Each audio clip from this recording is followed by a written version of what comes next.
ஸ்ரீ கார்த்திகை புராணம் 22ஆம் அத்தியாயம். புரஞ்சயன் கார்த்திகை பௌர்ணமி விரதம் மேற்கொள்கிறார். மீண்டும் மகா முனிவரான அத்ரி முனிவர் அகஸ்திய மாமுனிவரிடம் இவ்வாறு கூறினார். வசிஷ்ட மாமுனிவர் கூறியபடி புரஞ்சயன் கார்த்திகை மாத பௌர்ணமி நாளில் ஆலயத்திற்கு சென்று 10 வித சடங்குகளுடன் நாராயணரை வழிபட்டு பகவான் ஸ்ரீஹரிக்கு ஸ்தோத்திரங்களை பாடி தன்னை நமஸ்கரித்து சூரிய உதயத்தில் நதிக்கு சென்று நீராடிவிட்டு இல்லத்தில் இறந்தார்.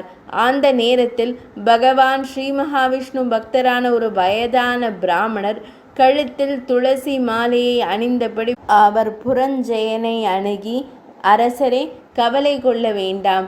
உடனடியாக உன் சிதறிய படையை திரட்டு.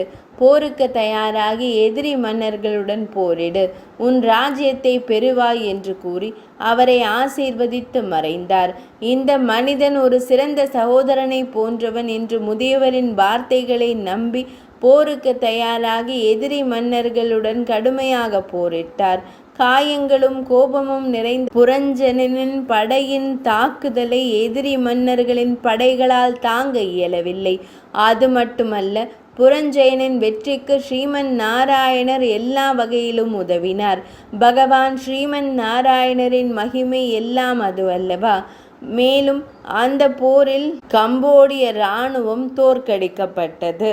அந்த போரில் காம்போஜாதி பூபாலர் தோற்கடிக்கப்பட்டு காப்பாற்று காப்பாற்று புரஞ்சயா என்று கூச்சலிட்டு ஓடிவிட்டார். புரஞ்சயன் வெற்றி பெற்று தனது ராஜ்யத்தை பெற்றார். பகவான் ஸ்ரீமன் நாராயணரின் அருளை பெற தகுதியானவர்கள் தங்கள் எதிரிகளுக்கு பயப்பட வேண்டுமா என்ன? அவர்கள் விஷத்தை அருந்தினாலும் அது அமிர்தமாகிறது. நமது பிரகலாதாழ்வாரின் தந்தை அவருக்கு விஷத்தை கொடுத்த போது அவர் பகவான் ஸ்ரீஹரி என்று பிரார்த்தனை செய்தார். அது அமிர்தமாக மாறியது. பகவான் ஸ்ரீஹரியின் அருளால் சூரியனும் சந்திரனும் இருக்கும் வரை துருவன் அழியாதவன். பகவான் ஸ்ரீஹரியின் நாமத்தை ஜபிப்பவர்களுக்கு அவர்களின் எதிரிகள் நண்பர்களாகிறார்கள். அநீதி நீதியாகிறது. கடவுளின் அருள் இல்லாதவர்களுக்கு நீதியே அநீதியாகிறது. கயறு பாம்பாக மாறி கடிக்கிறது. கார்த்திகை மாதம் முழுவதும் நதியில் நீராடி ஆலயத்தில் தீபமேற்றி பிரார்த்தனை செய்தால் அனைத்து துன்பங்களும் விலகும், அனைத்து வசதிகளும் கிடைக்கும். பகவான் ஸ்ரீ மகாவிஷ்ணுவிடம் பக்தியுடனும் பயத்துடனும் இந்த விரதத்தை மேற்கொள்பவர்கள் எந்த சாதியினருக்கும் சமமான புண்ணியத்தை அடைவார்கள். ஒருவன் பிராமணனாக பிறந்து அனைத்து வேதங்களையும் கற்றறிந்தாலும் பகவான் ஸ்ரீ மகாவிஷ்ணுவின் மீது பக்தி இல்லாவிட்டால் அவன் சூத்திர சாதிக்கு சமமானவன் ஆகிறான். வேதங்களை படித்து கடவுளிடம் பக்தி கொண்டு கார்த்திகை மாத விரதத்தை முடித்த வைஷ்ணவோத்தமனின் இதய தாமரையை போன்றவன். கடவுள் பக்தி என்பது இருப்பு எனும் பெருங்கடலை கடப்பதற்கான வழிமுறையாகும்.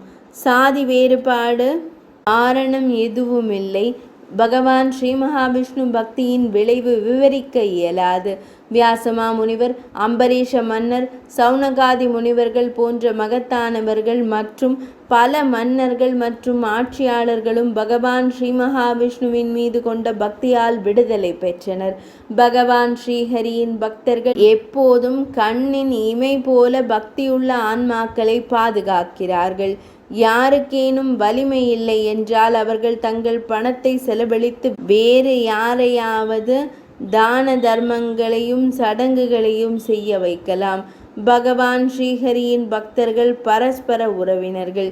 எனவே உலகை பேணி காப்பவரும் பக்தர்களை பாதுகாப்பவருமான ஆதி நாராயணர் எப்போதும் தனது பக்தர்களுக்கு செல்வத்தை கொடுத்து அவர்களை பாதுகாக்கிறார்.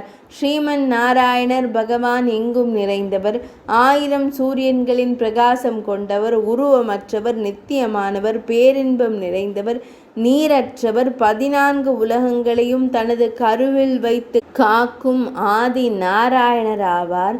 பகவான் ஸ்ரீ மகாவிஷ்ணுவிற்கு மிகவும் பிரியமான கார்த்திகை மாதத்தை பக்தியுடனும் மகிழ்ச்சியுடனும் கடைபிடிப்பவரின் இல்லத்தில் பகவான் ஸ்ரீ மகாவிஷ்ணு அன்னை லக்ஷ்மி தேவியுடன் வாசம் செய்வார். அந்த இல்லத்தில் செல்வமும் செழிப்பும் நிறைந்திருக்கும். கார்த்திகை மாதம் ஒருவர் தூய்மையாக இருந்து புராணங்களை ஓதினால் முன்னோர்கள் மகிழ்ச்சி அடைவார்கள். அவர்களின் முழு குடும்பமும் செழிக்கும். மேற்கூறியவை அனைத்தும் உண்மை. ஸ்கந்த புராணத்தில் வசிஷ்ட மாமுனிவரால் கூறப்பட்டுள்ள கார்த்திகை மாஹாத்மியத்திலுள்ள 22ஆம் அத்தியாயமான 22ஆம் நாள் கதை இனிதே நிறைவடைந்தது.